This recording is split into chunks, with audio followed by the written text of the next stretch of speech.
আমরা তাড়াহুড়ো করে অনেক সময় ঘরের আলো পাখা ইত্যাদি বন্ধ করতে ভুলে যাই, ফলে আমাদের বিদ্যুতের অপচয় ঘটে। আবার হয়তো ঘরের বাড়ি বা মোমবাতি জ্বালিয়েছে, সেখান থেকে আগুন ধরে বিপজ্জনক দুর্ঘটনা করতে পারে। তাই জন্য আমরা এখানে একটা ব্যবস্থা নিতে পারি। তো এখানে একটা মোশন সেন্সর আছে। এই মোশন সেন্সরে যখন কোনো মোশন ডিটেক্ট করতে পারবে, তখন এই যে আলোর আছে এটা চলে যাবে। এবার যেহেতু এখানে সবসময় মোশন ডিটেক্ট হচ্ছে, তাই জন্য আলোটা সবসময় চলে যাচ্ছে। এরপরে এটা হচ্ছে একটা MQ6 গ্যাস, অর্থাৎ এখানে যদি লাইটারের যে গ্যাস আছে সেটা ডিটেক্ট হয়, তখন একটা অ্যালার্ম বেজে যাচ্ছে। লাইটারের গ্যাস কেন, এখানে LPG গ্যাস বা অন্য অনেক রকম গ্যাস ডিটেক্ট করতে হবে। মেনলি এটা প্রোপেন আর বিউটেন গ্যাস ডিটেক্ট করতে হবে। এটা হচ্ছে একটা রেম সেন্সর। যখনই কোনো বৃষ্টি পড়বে, এ আমাদেরকে আগে থেকে সতর্ক করে দেবে যে বৃষ্টি পড়ছে বা বৃষ্টির সময় আছে। এখানে একটা অ্যালার্ম বাজছে।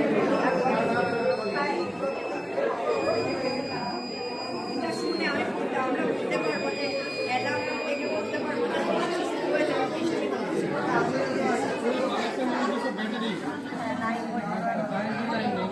কারেন্টের আছে।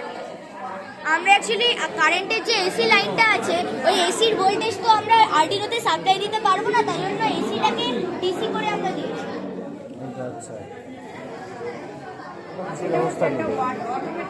ডাইরেক্ট কারেন্টটা ফ্রি করছে। যখন আমরা অনেক সময় গাছে জল দিতে ভুলে যাই, তখন গাছটা নষ্ট হয়ে যায়।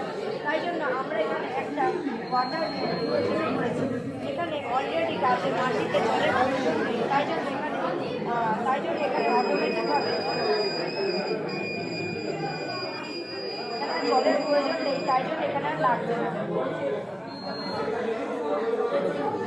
কিন্তু যখন আমরা আবার শুকনো মাটিতে ওই সেন্সারটাকে দেব, তখন শুকনো মাটিতে জলের একটু প্রয়োজন আছে।